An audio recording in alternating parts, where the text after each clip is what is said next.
Hello everyone, welcome to ई गुरुकुल ज्ञान। हम लोग पढ़ रहे हैं कक्षा 8 मल्हार पुस्तक से। हम पहुंच गए हैं पाठ 2 पर। इससे पहले हमने इसकी व्याख्या पढ़ ली है और इसके अभ्यास प्रश्नों को आज हम कर रहे हैं। अभ्यास प्रश्नों को मैंने 2 भागों में रखा है। एक भाग हम पहले पढ़ चुके हैं, आज बचे हुए प्रश्नों को हम कर रहे हैं। भाग 2 है आज हमारा। अगर आपने भाग 1 नहीं देखा है तो पहले आप भाग 1 देख लें, फिर इस वाले भाग को देखें। चलो बढ़ते हैं अपने अभ्यास प्रश्न की तरफ। पहला प्रश्न है हमारा, यहाँ पर देखेंगे आप कि कहने का ढंग, क्रिया विशेषण। अब नीचे दिए गए रेखांकित शब्दों को ध्यान से दीजिए। इन शब्दों का प्रयोग करते हुए अपने मन में वाक्य बनाइए। आपसे बोला गया है, जैसे हमने स्टार्टिंग में कुछ क्वेश्चन करे थे जो आपके चैप्टर से दिए हैं, इसी अभ्यास प्रश्न में कुछ व्याकरण के क्वेश्चन भी हैं। तो यहाँ पर हम आज किसको पढ़ने जा रहे हैं? क्रिया विशेषण को। क्रिया विशेषण क्या होता है पहले तो आप ये जान लें। क्रिया विशेषण का मतलब होता है कि जो क्रिया की विशेषता बताते हैं, ऐसे शब्दों को हम क्रिया विशेषण कहते हैं। और ये क्या होते हैं? अभिकारी होते हैं। क्या होते हैं? अभिकारी। ठीक है। अभिकारी का मतलब ऐसे शब्द जिन पर लिंग वचन कारक काल का प्रभाव नहीं पड़ता, उन्हें अभिकारी कहते हैं। तो आज हम लोग क्रिया विशेषण से कुछ संबंधित प्रश्नों को करेंगे। तो बताया गया है कि यहाँ पर कुछ नीचे शब्द दिए गए हैं, जैसे कि आप देखेंगे झिटक कर। ठीक है, झिड़क कर। तो आपको इससे ही एक सेंटेंस बनाया, जैसे लिखा है, पिताजी ने झिड़क कर कहा, तू खड़ा क्या देख रहा है। ठीक है। अब इसी शब्द को आपको यूज करके क्रिया विशेषण शब्द का एक सेंटेंस बनाना है। जैसे हम देखेंगे, इसमें दूसरा प्रश्न देखेंगे अपना, क्या बताया? टीचर ने झिड़क कर कहा, कितनी बार समझाऊं कि तुम होमवर्क समय पर किया करो। ठीक है। अगला प्रश्न है हमारा, देखो जी चिड़ियों को मत निकालो। देखो जी चिड़ियों को मत निकालो, माँ ने अब की बार गंभीरता से कहा। तो आप यहाँ पर देख पा रहे हैं, यहाँ पर शब्द दिया गंभीरता से। कहना, माँ ने कैसे कहा? कहना। जो शब्द क्रिया की विशेषता बताएं, तो कहना क्या है? क्रिया है। कहना, बोलना, सुनना, चलना, दौड़ना, ये सभी क्या है? हमारी क्रिया है। ठीक है। अब ये क्रिया की विशेषता बताया जा रहा है, कैसे है? गंभीरता से कहा। कैसे कहा? गंभीरता से। तो यहाँ पर आप समझ पा रहे हैं कि किस तरीके से यहाँ पर जो शब्द हैं वो क्रिया की विशेषता बता रहे हैं। गंभीरता क्या बता रहा है? क्रिया की विशेषता बता रहा है। अब हमें अगला प्रश्न देखना है कि हमें एक, आप खुद से वाक्य बनाइए। जैसे डॉक्टर ने गंभीरता से कहा। ठीक है, डॉक्टर ने गंभीरता से कहा कि अगर समय पर दवाई नहीं लोगे तो तबीयत बिगड़ सकती है। पहला सेंटेंस हमें चैप्टर से दिया है, दूसरा सेंटेंस आपको बनाना है। ठीक है। अगला प्रश्न देखते हैं, किसी को सचमुच बाहर निकालना हो तो उसका घर तोड़ देना चाहिए, उन्होंने गुस्से में कहा। कैसे कहा? गुस्से में कहा। तो इसका हम देखेंगे खुद से प्रश्न में। आप भी ऐसे ही शब्दों का प्रयोग करके कोई नया सेंटेंस बना सकते हो। जैसे राहुल ने गुस्से में कहा कि अब मैं उससे कभी बात नहीं करूँगा। तो यहाँ देख पा रहे हैं आप, जैसे ये शब्द है गुस्से में, ठीक है, गंभीरता से, झिड़क कर, ये हमारे क्या हैं? अभिकारी शब्द हैं। और अभिकारी में क्या है? क्रिया विशेषण है। ठीक है। अभिकारी में ये क्या दिया है? क्रिया विशेषण। ठीक है। आगे बढ़ेंगे। अगला प्रश्न है हमारा कि अब आप इससे मिलते जुलते, ठीक है, अब आप इससे मिलते जुलते जो है शब्दों को देखें। जैसे अब आप इससे मिलते जुलते कुछ क्रिया विशेष शब्द सोचिए और उनका प्रयोग करते हुए कुछ वाक्य बनाइए। मतलब अब आप इससे और भी, जैसे अभी तो जो शब्द था केवल हमने उसी को, तो हम इसकी और भी मतलब ऐसे शब्दों को चुनना है जो क्रिया की विशेषता बताते हैं। जैसे धीरे से। अब धीरे से मैंने आपको दिया है, तो आपको क्या करना है? इससे एक शब्द बनाना है। जैसे दिया धीरे से, अब धीरे से बोलो, धीरे से चलना। ठीक है, धीरे से। तो जो चलने की है, बोलने की है, तो ये क्या है? क्रिया की विशेषता बता रहे हैं। तो यहाँ पर आप देख सकते हो कि बच्चा धीरे से बोला, तो बोलना क्या है? क्रिया है। मुझे नींद आ रही है। ठीक है। अगला जोर से, उसने जोर से दरवाज़ा खटखटाया। ठीक है। अटकते हुए बोलना, तो बोलना फिर से क्रिया। चिल्लाकर, कहना। ठीक है। शर्माकर, सीमा ने शर्माकर कहा कि मुझे इसकी उम्मीद नहीं थी। सहम कर बोला, मुझे डर लगता है। ठीक है। बच्चा सहम कर बोला, मुझे डर लगता है। फुसफुसाते हुए, यानी कि दोनों दोस्त फुसफुसाते हुए राज की बात कर रहे हैं। तो यहाँ पर ये जो है शब्द, ये क्रिया की विशेषता बता रहे हैं। आप यही शब्द या फिर और भी शब्द लेकर कुछ वाक्यों को बनाने का प्रयत्न करेंगे। आगे देखेंगे। आगे दिया गया है कि कहानी में आपने पढ़ा कि लेखक के घर में अनेक प्राणी रहते थे। लेखक ने उनका वर्णन ऐसे किया है जैसे वे वे भी मनुष्य की तरह व्यवहार करते हैं। कहानी में से चुनकर उन प्राणियों की सूची बनाइए और बताइए कि वे मनुष्यों जैसे कौन कौन से काम करते हैं। मतलब यहाँ पर क्या बताया गया था कि कहानी में लेखक ने क्या बोला कि जैसे मनुष्य घर में क्या करता है? काम करता है, बैठता है, उठता है, वैसे ही कुछ उसके घर में जो जीव जंतु हैं वो ऐसे रह रहे हैं जैसे कोई मनुष्य रह रहा है। तो देखेंगे कौन कौन से उन्हें कहानी में से उदाहरण है। जैसे पहला है किसके लिए बोला गया है, बिल्ली के लिए, ठीक है। बिल्ली के लिए उन्होंने क्या बोला है कि फिर आऊँगी कहकर चली जाती है। याद करो कहानी को कि बिल्ली कभी कभी दूध पी जाती थी, है ना, और कभी कभी झाँक कर बोलती फिर आऊँगी कभी। जैसे कोई पड़ोसी है ना, कहता फिर आऊँगी, है ना, आऊँगा या आऊँगी। अब कुत्ता क्या करता था, दरवाजे पर बैठकर पहरेदारी की तरह पहरा देता, जैसे कोई पहरेदार होता है वैसे पहरा देता है। गौरैया क्या कर रही थी, यहाँ पर देखेंगे कि गौरैया जो है वो बिना पूछे घर में आकर अपना घोंसला बना लेती है, जैसे कोई जिद्दी मेहमान। चूहा क्या कर रहा था, एक चूहा छत पे बैठता था जाकर टंकी पर, और एक अंगीठी के पीछे बैठकर मानो सर्दी से बचता जैसे कोई बूढ़ा इंसान। कबूतर ऐसे गुटर गुम करते जैसे घर में बच्चों का शोर हो रहा हो। तो ये जो उसके घर में जीव जंतु रहते थे, उनके मनुष्यों की जैसी जो क्रियाएं हैं लेखक ने उस तरीके से प्रयोग किया है। तो आगे देखेंगे अगला सेंटेंस हम लोग। अगला क्वेश्चन है हमारा हेर फेर मात्रा का। अब हम इसमें क्या पढ़ने जा रहे हैं कि मात्रा का अगर हम बदल दें तो किस तरीके से हमारे जो है अर्थ भी बदल जाते हैं। अब देखेंगे यहाँ पर कि यहाँ दिया गया है, अब नीचे दिए गए शब्दों की मात्राओं को और अर्थों में अंतर पर ध्यान दीजिए। इन शब्दों का प्रयोग करते हुए अपने मन से वाक्य बनाइए। यहाँ पर आपको देखेंगे कि क्या दिया हुआ है, जैसे दिया है नाच, ठीक है, नाचा और नचा। अब ये केवल आ की मात्रा पहले ना पे लगी है, फिर ना और चा दोनों पे लगी है, फिर ना पे नहीं लगी, चा पे लगी है। तो एक नाच है, एक नाचा है और एक नचा है। अब अगर इनके सेंटेंस देखें तो इस तरीके बन जाएंगे, मुझे नाच बचपन से ही पसंद है। दूसरा नाचा, वह कल स्कूल में बहुत अच्छा नाचा। नचा में क्या, अध्यापक ने बच्चों को मंच पर नचा दिया। समझ आया आपको कि मात्राओं से कैसे शब्द के मीनिंग बदल जाते हैं, उसी तरीके से उसके हम सेंटेंस भी बनाएंगे। अगला क्या दिया है, हार, हरा और हारा, ठीक है। अगर हम इसके सेंटेंस देखेंगे, उसने माँ को फूलों का हार दिया, हार जो गले में पहनते हैं, ठीक है। हमारे गांव की टीम ने शहर को हरा दिया, ठीक है। हमारे गांव की टीम ने शहर को हरा दिया, मतलब एक शहर की टीम है, एक गांव की टीम। तो हरा मतलब जो आप एक दूसरे को, एक जीतना होता है, एक हारना होता है, वो वाला है। अगला है हारा, वह मेहनत करने के बाद भी प्रतियोगिता में हारा, मतलब जो खुद से हार गया एक, ठीक है। अब डिसअपॉइंट जैसे होता है ना, एक फेल हो जाना, तो यहाँ पर इस तरीके से एक फेल होने के अर्थ में है, एक विजय और पराजय के अर्थ में है, और एक गले में पहनने वाला हार के अर्थ में। अगला दिया हुआ है पिता और पीता, ठीक है। इनके सेंटेंस अगर हम देखेंगे तो मेरे पिता बहुत समझदार हैं। दूसरा क्या, वह रोज़ सुबह दूध पीता है। तो एक मात्रा से कितना अंतर हो जाता है, ठीक है। एक छोटी की मात्रा, एक बड़ी की मात्रा है। शब्द वही, अक्षर वही है, पर मात्रा ई, छोटी ई और बड़ी ई, ठीक है। अगला दिया हुआ है, देखो यहाँ पर आ की मात्रा है, यहाँ पर आ की मात्रा है, छोटे आ की कोई मात्रा नहीं होती है, बड़े आ का क्या होता है, डंडा होता है। यहाँ पर ई की मात्रा है, छोटी ई और बड़ी ई की मात्रा। यहाँ पर देखेंगे तो आपको दिख रहा होगा ऊ की मात्रा, ठीक है। ऊ की मात्रा में क्या दिया, एक छोटा हुआ है, एक बड़ा हुआ है, ठीक है। तो एक है चूक, और यहाँ पर देखो दोनों बार चूक है लेकिन उपयोग अलग अलग, सॉरी, यहाँ पर दोनों ही पे ऊ की मात्रा है, आप छोटू की मात्रा भी लगा सकते हो। तो यहाँ पर देखेंगे कि क्या दिया है, समय पर आने की चूक मत करना, ठीक है, समय पर ना आने की चूक मत करना। दूसरा क्या, छोटी सी चूक बड़ा नुकसान हो सकता है। तो दोनों ही सेंटेंस में उसके अर्थ अलग अलग हैं। अगला देखेंगे नीचा और यहाँ पर नीचे, ठीक है। तो यहाँ पर देखेंगे क्या बताया गया है, नीच मतलब क्या होता है, अगर हम यहाँ पे देखेंगे, देखो यहाँ पे क्या दिया है, एक तो नीचा दिया है और एक नीचे दिया है। तो अगर हम इसका देखते हैं कि उसने गलत बात कहकर मेरा सर नीचा कर दिया, मतलब उसकी इज्जत जो थी कम हो गई है किसी की, मतलब गलत कोई शब्द बोलता है, गलत व्यवहार करता है, तो जाहिर सी बात है शर्मिंदा होना पड़ता है उसे। तो यहाँ पर यही मतलब है। और नीचे का मतलब क्या है, गेंद मेज के नीचे गिर गई। तो दोनों में मात्राओं का अंतर है, यहाँ पर नीचा आ की मात्रा है, यहाँ पर नीचे ए की मात्रा है। अगला देखो क्या दिया है, सहसा और साहस। सहसा मीन्स अचानक होता है और साहस मीन्स हिम्मत होती है। तो अगर इसका सेंटेंस अगर देखें तो वह सहसा ही कमरे में आ गया, वह अचानक कमरे में आ गया। उस बच्चे ने सांप को देखकर भी साहस दिखाया। अक्सर हम सांप वगैरह को देख कर डर जाते हैं, तो यहाँ पर क्या बताया गया, साहस मतलब हिम्मत। तो इस तरीके से मात्राओं से किस तरीके से हमारे अर्थ बदल जाते हैं।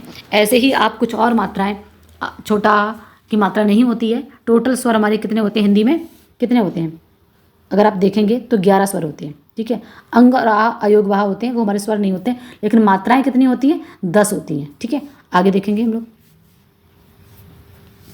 अगला दिया हुआ है कि माँ चिड़ियों को घर से निकालना चाहती थी। ये एक हमारे लिए क्या दिया है टॉपिक, बात, इसको हम क्लास में कर सकते हैं, ठीक है।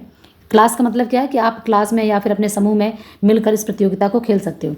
बाद बात प्रतियोगिता होती है तो यहाँ पर बताया गया है कि एक को आपके पक्ष में तर्क देने हैं। किस में देने हैं? पक्ष में तर्क देना और एक विपक्ष में तर्क देना। ठीक है, तो विपक्ष में तर्क देना यानी कि माँ निकालना चाहती थी, और पक्ष में तर्क देना माँ निकालना नहीं चाहती थी। पक्ष विपक्ष होता है तो वही यहाँ पर दिया। जैसे अगर मैं विपक्ष की बात करें तो माँ के ऐसे कौन कौन से सेंटेंस से पता चलता है कि वह चिड़िया को निकालना चाहती थी। ठीक है, यहाँ पर चिड़िया को निकालने के लिए है और यहाँ चिड़िया को नहीं निकालना चाहती है। तो देखो, माँ ने खुद कहा, तो ये माँ ने खुद कहा है। अगर हम तर्क देना चाह रहे हैं कि माँ भी चाहती थी निकालना, तो माँ ने कहानी में क्या कहा था कि अब तो ये नहीं उड़ेंगी, पहले उड़ा देते तो ये उड़ जाती। मतलब इससे क्या पता चल रहा कि माँ भी चाहती थी कि चिड़ियों को अगर हम पहले उड़ाते तो उड़ जाती, मतलब वो निकालने के पक्ष में थी। अगर हम इसके तर्क विपक्ष में देखते हैं, मतलब इसका तर्क कि माँ जो है निकालना नहीं चाहती थी, तो यहाँ पर क्या दिया? माँ ने यह भी कहा अब तो इन्होंने अंडे भी दे दिए होंगे, अब ये यहाँ से नहीं जाएंगी। तो यहाँ पर क्या अर्थ है कि माँ निकालना नहीं चाहती है और यहाँ पर निकालना चाहती है। दूसरा सेंटेंस अगर हम देखें, उन्होंने कहा, माँ ने क्या कहा? एक दरवाज़ा खुला छोड़ो, बाकी दरवाजे बंद कर दो, तभी ये निकलेंगी। जब पिताजी चिड़ियों को निकाल रहे थे तब। तो यहाँ इस बात से भी पता चलता है कि माँ चिड़ियों को निकालने के पक्ष में थी। अब देखो, माँ ने चिड़ियों को निकालने के लिए पिताजी की मदद नहीं की बल्कि हंसती रही। तो इससे कि हाँ ठीक है तुम निकालो, हम नहीं निकालें, ये भी लिख रहा कि माँ नहीं निकालना चाहती थी। अगला है, इससे पता चलता है कि माँ चाहती थी कि चिड़ियाँ घर छोड़ दें। ठीक है, माँ ने कभी चिड़ियों को नुकसान नहीं पहुँचाया, ना ही जबरदस्ती भगाया है। माँ को शायद साफ सफाई या घर के अंदर पक्षियों का रहना उचित नहीं लगा। माँ भी चाहती थी कि पक्षी से कहीं ना कहीं गंदगी होती है, लेकिन यहाँ पर क्या, उनके व्यवहार से लगता है कि वे चिड़ियों के प्रति स्नेहशील, संवेदनशील, ठीक है, और भावनात्मक रूप से लग रहा था कि जुड़ी हुई हैं, बस स्थिति को समझ रही थी। ठीक है, तो ये आपके बाद प्रतियोगिता है, आप यही टॉपिक ले सकते हो, इसके साथ में कोई और टॉपिक ले सकते हो। और आपको बात का मतलब होता है कि आप अपने जिस भी टॉपिक में उसके पक्ष में बोल रहे, विपक्ष में बोल रहे, आप अपनी बात तर्क के साथ प्रस्तुत करें, जिससे सामने वाला मानने को तैयार हो जाए। निष्कर्ष क्या निकलता है?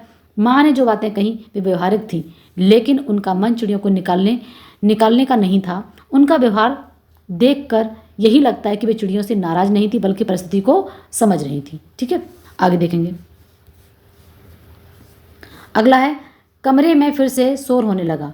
अब की बार पिताजी उनको देख देख कर केवल मुस्करा रहे थे। मतलब कहानी की रचना करनी है। इस पंक्ति में बताया गया है कि पिताजी का दृष्टिकोण कैसे बदला। इस प्रकार यह विशेष वाक्य है। इस तरह के वाक्यों से कहानी और अधिक प्रभावशाली बन जाती है। आपको इस कहानी में ऐसी अनेक विशेषताएं दिखाई देंगी। उन्हें अपने समूह में मिलकर ढूंढिए और उनकी सूची बनाइए जो वाक्य को विशेष बनाती हैं। ठीक है, किस प्रकार पिताजी जो है पहले चिड़ियों से बहुत परेशान थे, उनको निकाल रहे थे, लेकिन बाद में उन्हीं को देखकर वो मुस्करा रहे हैं। तो हम अगर चर्चा करें कहानी में से निकालें तो कौन कौन से थे, जैसे अगर देखें कि निम्नलिखित विशेषताएं हैं। नंबर 1 इसमें दिया है, पात्रों का भावनात्मक परिवर्तन। जैसे पिताजी का दृष्टिकोण बदल गया भावनात्मक रूप से, जैसे ही उन्होंने चिड़िया के बच्चों को देखा। तो जिस प्रकार मनुष्य अपने बच्चों के लिए सब कुछ न्यौछावर कर देता है, अपने बच्चों के लिए घर छोड़ने को तैयार हो जाता है, उसी प्रकार से चिड़ियों को देखकर, उनके बच्चों को देखकर पिता का हृदय परिवर्तन हो गया। संवाद मानो सजीव लग रहे हो। चिड़ियों के बीच जिस तरीके से बातचीत हो रही थी, माँ पिताजी के बीच बातचीत हो रही थी, मानो सभी संवाद सजीव हों। ठीक है, कहानी में पारिवारिक संबंधों की झलक है। माँ है, पिताजी हैं, बेटा है, और जिस प्रकार पक्षियों का भी एक परिवार दिखाया गया, वो भी झलक दिखाई देती है। वातावरण का सुंदर चित्र दिखाया गया है। कहानी में भावनात्मक भावनाएं जो है गहराई से दिखाई गई हैं। शब्दों का प्रभावशाली तरीके से प्रयोग किया गया, मुहावरों का प्रयोग किया गया, यथार्थ से घटनाओं को जोड़ा गया है। अंत में सीख या परिवर्तन है कि अंत में कहानी में सीख देती है कि किस प्रकार से हम पशु पक्षियों भी, उनके अंदर भी संवेदनाएं होती हैं। ठीक है, आगे देखेंगे। अगला प्रश्न दिया है, इस कहानी की कुछ विशेषताओं को नीचे दिया गया है, इनके उदाहरण कहानी में से चुनकर लिखिए। जैसे कौन कौन से हैं? नंबर 1 दिया है, भावनात्मक परिवर्तन, प्रभावशाली संवाद, पारिवारिक संबंध की झलक, यथार्थ चित्र। ऑलरेडी हमने ये देखे हैं, तो उन्हीं के बारे में देख सकते हैं दोबारा से कि उदाहरण देख सकते हैं। पर अब की बार पिताजी उनकी ओर देख देख कर केवल मुस्करा रहे हैं। यह वाक्य पिताजी को भावनात्मक परिवर्तन को दर्शाता है। प्रभावशाली संवाद कौन से? कमरे में फिर से शोर होने लगा था। यह संवाद कहानी में हलचल और वातावरण का संकेत देता है। पारिवारिक संबंधों की कौन सी झलक होती है? जैसे पिताजी और बच्चों के बीच के संबंधों से कहानी में पारिवारिक प्रेम झलकता है। कहानी का यथार्थ चित्रण क्या है? कहानी का पूरा घटनाक्रम सामान्य परिवार जीवन की स्थिति को दर्शाता है, इससे पाठक जुड़ाव महसूस करता है। अगला प्रश्न देखें हम लोग। यहाँ पर दिया है कि आपकी बात में क्या दिया है, कहानी की विशेषताएं दी हैं, कहानी को उदाहरण कौन कौन सी विशेषताएं, जैसे दिया है किसी बात को कल्पना से बढ़ा चढ़ाकर कहना। ठीक है, अगर हम इसके वो देखते हैं कि किस तरीके से बताया गया कि जो भी पक्षी पहाड़ियों घाटियों से उड़ता हुआ दिल्ली पहुंचता, पिताजी कहते हैं वहीं सीधा हमारे घर पहुंच जाता, जैसे हमारे घर का पता लिखवा कर लाया हो। ये जो उदाहरण दिए हैं, हम यहाँ पर किस पर फोकस कर रहे हैं कि कहानी में ऐसी कौन कौन सी विशेषताएं हैं, ठीक है, जिनमें बहुत बड़ा चढ़ाकर बात को कहा गया। ऐसे उदाहरणों को एकत्र करना, लिखना है। ठीक है, अगला है कि हास्य यानी हंसी मजाक का उपयोग करना। जैसे यहाँ पर देखेंगे क्या दिया है, माँ मदद तो कर रही थी, बैठी हंसे जा रही थी। ठीक है, अगला प्रश्न दिया है, इसमें देखेंगे कि किस तरीके से यहाँ पर सोचा कुछ और हुआ कुछ। लेखक सोचते थे कि चिड़ियाँ अपने आप उड़ जाएंगी, पर उन्होंने वहीं घोंसला बना लिया। अगला क्या दिया है, दूसरों के मन और भावों का अनुमान लगाना। ये कहानी का उदाहरण क्या है, लेखक के अनुमान लगाया कि चूहा बूढ़ा और सर्दी से बचने के लिए अंगीठी के पास बैठता है। ये अनुमान लगाया है। ठीक है, अगला दिया है कि किसी की कही बात को उसी के शब्दों में पिताजी कहते कि यह घर सराय बना हो। ठीक है, अगला दिया है कि किसी प्राणी या उसके कार्यों को कोई अन्य नाम देना। लेखक ने चिड़िया को बार बार आने को जिद कहा है। ठीक है, अगला क्या दिया था, किसी तीसरे को बिना कुछ कहे या सीधे सीधे बताना कि उस संवाद में लिखना। जैसे लेखक ने दर्शाया कि माँ चिड़ियों को निकालने में मदद नहीं कर रही थी, इसलिए वे बस हंस रही थी। तो ये इस तरीके के जो है विशेषताएं हैं, उनकी हमने उदाहरण के साथ प्रस्तुत किया है। अगला प्रश्न देखेंगे हम लोग। अगला प्रश्न है हमारा, गौरैयों ने घोंसले में से सिर निकालकर नीचे की ओर झांककर देखा और दोनों एक साथ चूं चूं करने लगी।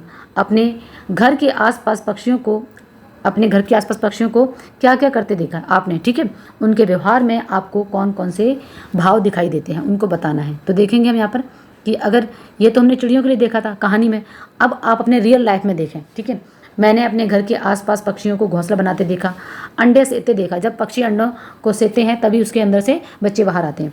अपने बच्चों को दाना खिलाते देखा। उनके व्यवहार में मुझे स्नेह, सुरक्षा की भावना और ममता आदि जिम्मेदारी दिखाई देती हैं। वे अपने बच्चों के लिए बहुत सतर्क और सजग रहते हैं। ठीक है, अगला है, कमरे में फिर से शोर होने लगा, पर अब की बार पिताजी उनकी ओर देख देख कर केवल मुस्कुरा रहे थे। कहानी के अंत में पिताजी गौरैयों का अपने घर में रहना स्वीकार कर लेते हैं। क्या आप भी कोई स्थान या वस्तु किसी अन्य के साथ साझा करते हैं, उनके बारे में बताइए। यदि करते हैं, समस्या आती है तो उसे कैसे हल करते हैं। मतलब पिताजी के सामने समस्या आई, अंत में उन्होंने स्वीकार कर लिया और मुस्कुराने भी लगे। तो यहाँ पर आपके लिए बोला गया, हाँ मैंने अपने कमरे और किताबें अपने भाई बहन या दोस्तों के साथ साझा करता हूँ। यदि किसी बात पर मतभेद होता है या कोई वस्तु खो जाती है तो हम आपस में बात करके समस्या सुलझा लेते हैं। एक दूसरे की भावनाओं का सम्मान करना जरूरी होता है। ठीक है, इस तरीके से। अगला प्रश्न देखेंगे हम लोग। परिवार के लोग गौरैयों को घर से बाहर भगाने की कोशिश करते, किंतु गौरैया के बच्चों के कारण उनका दृष्टिकोण बदल जाता है। क्या आपके साथ कभी ऐसा हुआ है कि किसी को देखकर या किसी से मिलकर आपका दृष्टिकोण बदल गया? हमने देखा कि किस प्रकार उसमें कहानी में पिताजी का जो हृदय परिवर्तन हो जाता है। पहले भगाते रहते हैं, बाद में वही चिड़ियों की जो देख रहे हैं, मुस्करा रहे हैं, उनका स्वभाव बदल गया। क्या आपके साथ कभी ऐसा हुआ है? देखेंगे उत्तर। हाँ, एक बार मेरे दोस्त को मैं बहुत गुस्सैल और चिड़चिड़ा समझता था, लेकिन जब मैं उसके परिवार से मिला और उसकी स्थिति समझी तब मुझे एहसास हुआ कि अंदर से बहुत संवेदनशील है। उस दिन से मेरा दृष्टिकोण पूरी तरह बदल गया और मैं उससे और अच्छा मित्र बन गया। ठीक है, कभी कभी दोस्तों के साथ ऐसा होता है, किसी को हम समझते कुछ और हैं, जब हकीकत पता चलती है तो अपना बाद में व्यवहार बदल लेते हैं। अगला प्रश्न देखेंगे हम लोग। अगला प्रश्न है हमारा, चिड़ियों का घोंसला। घोंसला बनाना चिड़ियों के जीवन का एक सामान्य हिस्सा है। विभिन्न पक्षी अलग अलग तरह के घोंसले बनाते हैं। इन घोंसलों में भी अपने अंडे देते हैं और अपने बच्चों को पालते हैं। अपने आसपास विभिन्न प्रकार के घोंसले ढूंढिए, उन्हें ध्यान से देखिए और नीचे दी गई तालिका को पूरा कीजिए। जैसे सावधानी क्या बरतनी है, घोंसलों को हाथ नहीं लगाना है। ठीक है, अन्यथा पक्षी जो है अपने अंडों को क्या करेंगे, वो उनको नहीं सेते हैं या फिर वो उन्हें खतरा महसूस होता है, वहाँ से छोड़ के चले जाते हैं। ऐसा अक्सर होता है। तो कभी भी हमें अंडों को हाथ नहीं लगाना, उनका घोंसला छूना नहीं, केवल हमें दूर से देखना है। तो अगला देखेंगे हम किस तरीके से यहाँ पर आपके लिए बोला है। ये एक्टिविटी आप अपने आसपास खोजिए। जैसे हमने घोंसला देखा है, ठीक है, घोंसला किन चीज़ों से बनाया गया था, घोंसला खाली था या नहीं था, घोंसले में किस का पक्षी था, मतलब किस पक्षी का घोंसला था। ठीक है, तो अगर यहाँ पर हम देखें तो यहाँ पर देखो, जैसे अगर हम बात करते हैं नीम के पेड़ पर, अक्सर गांव में या घर के बाहर नीम का पेड़ होता है, उसमें सूखी घास, पत्ते, टहनियों पर अंडे नहीं थे, कबूतर का घोंसला था। घर की खिड़की में टुकड़े सूत और जो पत्तियाँ होती उनसे बना हुआ घोंसला था। हाँ, खाली था, किसका था, गौरैया का था। गौरैया अक्सर घरों में घोंसला बनाती है। मंदिर के पीछे पीपल पर एक हमने देखा घोंसला, ठीक है, जो किसका बना था, मिट्टी, तिनके और घास का। बच्चे नहीं थे, वो किसका था, मैना का था। तो इस तरीके से एक्टिविटी है, आप उसे कर सकते हैं। आगे बढ़ेंगे। अगला है कि विभिन्न पक्षियों के घोंसलों के संबंध में एक प्रस्तुति तैयार कीजिए। उसमें से आप चाहें तो उनके चित्र और थोड़ी रोचक जानकारी सम्मिलित कर सकते हैं। संक्षेप में अगर देखें तो गौरैया के बारे में अगर बात करें तो गौरैया का देखेंगे। गौरैया यह अक्सर घरों की खिड़की या रोशनदान या किसी ऐसे कोने में अपना घोंसला बनाती है। इसमें घोंसले में क्या होते हैं, कपड़े, सूत, छोटे कागज़ टुकड़े आदि। अगर मैना की बात करते हैं तो मैना का घोंसला आमतौर पर पेड़ों में जो खोखले हो जाते हैं वो पेड़, उनमें बना लेते हैं। ये मिट्टी, तिनके, घास बने हुए मजबूत घोंसले में, और ये अपने अंडे भी देती है। ठीक है, इस तरीके से। अगला प्रश्न देखेंगे हम लोग। यहाँ पर देखेंगे कि ये जो हमारी पुस्तक है मल्हार, इसके बारे में दिया है क्वेश्चन। क्या दिया है कि जब हम लोग नीचे उतर कर आए तो वे फिर से मौजूद थी और मज़े से बैठी मल्हार गा रही थी। अब हमने अगर आप लोगों ने अपनी पहला जो स्टार्टिंग जहाँ से होती है चैप्टर की, फर्स्ट चैप्टर से, वहाँ पर एक छोटा सा वो दिया हुआ है। ठीक है, जानकारी दी है, किसके बारे में दी है, मल्हार के बारे में। वही यहाँ पर जानकारी आपके साथ शेयर हुई कि मल्हार भारतीय शास्त्रीय संगीत का एक प्रसिद्ध राग है। क्या है ये राग? यह राग वर्षा ऋतु से जुड़ा है। आप जानते हैं कि आपकी हिंदी पाठ्य पुस्तक का नाम मल्हार भी इसी राग पर रखा गया है। इस तरीके से आपको क्या बताया गया कि यहाँ कुछ इंटरनेट के आपके साथ लिंक साझा किए गए हैं, आप इनसे उनको ओपन करके इस राग को सुन सकते हो। आगे बढ़ेंगे। अगला प्रश्न दिया है, छोड़ो जी, चूहों को तो निकाल नहीं पाए, अब चिड़ियों को निकालोगे, माँ ने व्यंग से कहा। अब यहाँ क्या बताया गया कि माँ ने व्यंग किया था। अब ये यहाँ पे हास्य व्यंग के लिए बोला गया। व्यंग का मतलब होता है कि किसी बात कोई असफल हो जाए या उस काम को ना कर पाए तो थोड़ा सा मजाक के टोन में जो हम बोलते हैं उसी को हास्य व्यंग बोलते हैं। डायरेक्ट ना बोलकर इनडायरेक्ट तरीके से बोलते हैं। जैसे आप समझ गए होंगे कि इस वाक्य में माँ ने पिताजी से कहा कि वे चिड़ियों को नहीं निकाल सकते। इस तरह से कही बात को व्यंग करना कहते हैं। व्यंग का अर्थ होता है हंसी मजाक या उपहास के माध्यम से किसी की कमी, बुराई या विडंबना को उजागर करना। ठीक है, मतलब समझ गए होंगे आप। व्यंग से बात को सीधे ना कहकर उल्टा या संकेतात्मक ढंग से कहा जाता है। उसमें चुटकीलापन होता है, मतलब थोड़ी सी हंसी मजाक होती है और गंभीर सोच की संभावना से बनी होती है। अनेक बार व्यंग में हास्य भी छिपा होता है। जरूरी नहीं कि हर बार जो व्यंग दिया जाए उसमें हंसी ही आए। ठीक है, अगला देखो, जैसे यहाँ पर दिया है, आपको इस कहानी में ऐसे कौन कौन से वाक्य पढ़कर हंसी आई है, उन वाक्यों को चुनिए और लिखिए। जैसे देखा है नीचे, छोड़ो जी, चूहों को तो निकाल नहीं पाए, अब चिड़ियों को क्या निकालोगे। चूहे तो तुमसे डरते नहीं, अब चिड़ियाँ क्या डरेंगी। चिड़ियाँ तिनका लाएगी और तुम बैठे बैठे खांसते रहोगे। इन वाक्यों में हास्य व्यंग दोनों हैं जो पढ़ने पर हंसी सी ला देते हैं। अगला प्रश्न है हमारा, अब चुने हुए वाक्यों में कौन से वाक्य व्यंग कहे जा सकते हैं, उन पर सही का चिन्ह लगाइए। जैसे व्यंग वाक्य है तो उस पर आपको किसी कमी या सफलता या मजाकिया ढंग से टिप्पणी करना कहते हैं। ये तो इसका उत्तर हुआ। अब आपको चुनने हैं। जैसे यहाँ पर दिया है, ठीक है, ये दिया है, छोड़ो जी, चूहे तो निकाल नहीं पाए, चिड़ियाँ क्या निकालोगे। तो ये क्या है, व्यंग है। चूहे तो तुमसे डरते नहीं, चिड़िया क्या डरेंगी। ठीक है, चिड़िया तिनका लाएगी और तुम बैठे बैठे खांसते रहोगे। इन वाक्यों में इस माँ ने पिताजी की कमजोरी या सफलता का मजाक के रूप में प्रस्तुत किया है, इसलिए यह क्या है, व्यंग है। अगला प्रश्न देखेंगे हम लोग। यहाँ पर अगर आप देखेंगे तो आपके लिए एक एक्टिविटी दी गई है। ये एक्टिविटी आप खुद से करें तो अच्छा रहेगा, क्योंकि थोड़ा सा आप माइंड की एक्सरसाइज करेंगे। ठीक है, तो एक्टिविटी आपको खुद से ही सॉल्व करनी है। ठीक है, इस एक्टिविटी को आपको खुद से करना है, बैठ के आराम से ऐसे अपने माइंड की कसरत करिए। आगे देखेंगे। अब यहाँ पर देखो, जैसा कि हमने देखा है, झरोखे से मतलब क्या है, यहाँ पर आप देख रहे हैं झरोखे से। दो गौरैया, कहानी में आपने पढ़ा कि गौरैया लेखक के घर में बिन बुलाए अतिथि की तरह आ जाती है।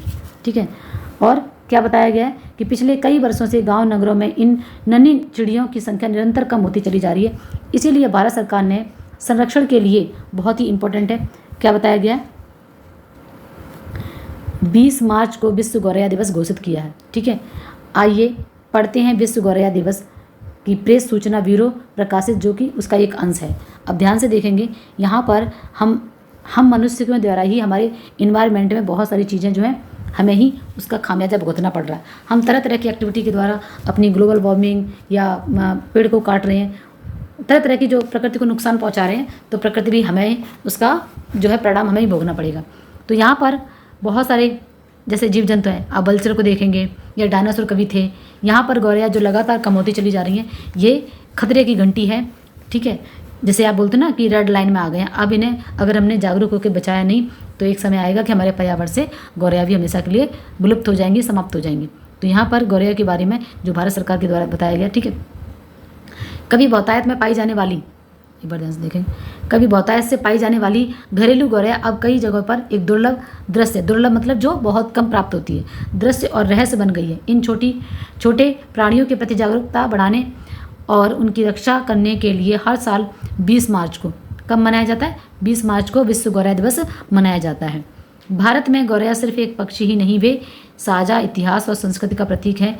हिंदी में गौरैया, तमिल में इसको कुर्बी बोलते हैं, उर्दू में चिड़िया बोलते हैं, जैसे कई नामों से जानी जाने वाली गौरैया जो है पीढ़ियों से दैनिक जीवन का हिस्सा रही है। ये हमें बहुत कुछ सिखाती है, ठीक है। और प्रकृति ने जो भी कुछ बनाया है वो मनुष्य के साथ संतुलन होना बहुत ही आवश्यक है। आगे देखेंगे,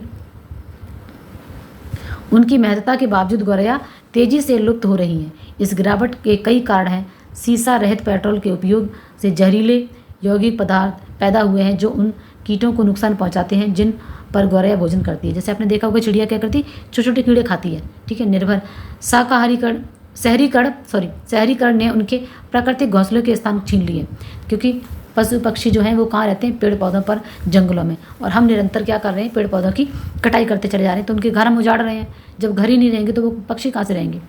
आधुनिक इमारतें वे स्थान नहीं होते जहाँ गौरैया घोंसला बना सकती है, जिससे उनके आज पहले के घर कैसे कच्ची मिट्टी के होते थे, बड़े बड़े होते थे, खुले होते थे, आजकल सारे दरवाजे बंद, यहाँ तक कि डोर के नीचे भी हम क्या करते हैं, वो लगा देते हैं जिससे कि बिल्कुल एयर तक पास ना हो।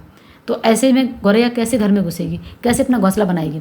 तो हमारे घर आधुनिक हो गए हैं, पेड़ पौधे हमने काट दिए हैं, जिससे हमारे लगातार पशु पक्षी जो है विलुप्त होने की कगार पे आ गए हैं, जिससे उनके बच्चों को पालने के लिए कम जगह हो गई है। तो ये किसने? पर्यावरण, वन एवं जलवायु परिवर्तन मंत्रालय, भारत सरकार के द्वारा एक विज्ञप्ति जारी की गई थी, जो कि हमें जागरूक बनाने के लिए इसमें साझा किया गया है। तो हमें अपने आसपास पशु पक्षियों को दाना खिलाना चाहिए, पानी पिलाना चाहिए, और अगर घोंसला कभी रखें तो उनको इस तरीके से नहीं निकालना चाहिए, जैसे कि पिताजी का भी हृदय परिवर्तन हो गया।